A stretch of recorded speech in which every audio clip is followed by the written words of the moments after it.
Je vous mets le corrigé du QCM Amérique du Nord qui est tombé le 1er juin 2026.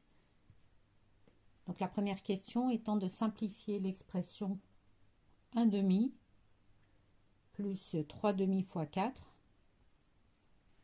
Donc on voit bien que 3 fois 4 égale 12 sur 2.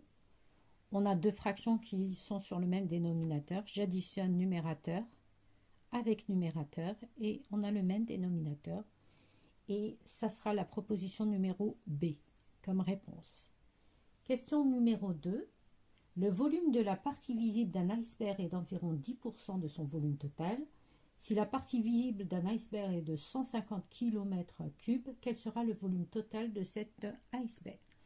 Donc ici, rien de plus simple qu'un petit tableau de proportionnalité ou une règle de 3.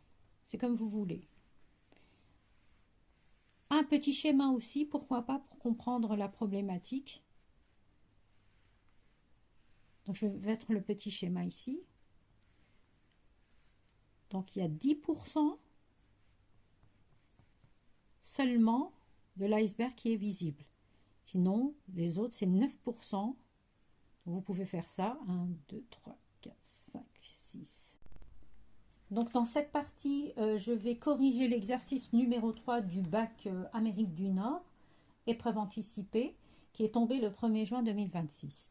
Donc j'ai déjà corrigé le QCM, les autres exercices dans d'autres vidéos. Donc là, il me reste cet exercice, étude de fonction. Donc là, j'ai une étude de fonction f de x qui est égale à 4x moins 4 exponentielle moins 0,5x plus 5.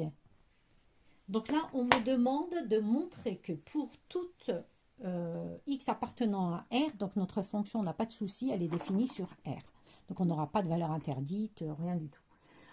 Donc là, on va calculer la dérivée de notre fonction. On remarque que notre fonction s'écrit sous la forme de u fois v plus w. Et la dérivée de cette fonction f' de x sera u fois v le tout dérivé plus w'. Et on sait que la dérivée d'un produit, c'est u de dérivée d'un produit de fonction, c'est u' fois v plus v' u plus w'. Donc ici, on va y aller tout doucement. On va définir u comme étant 4x moins 4,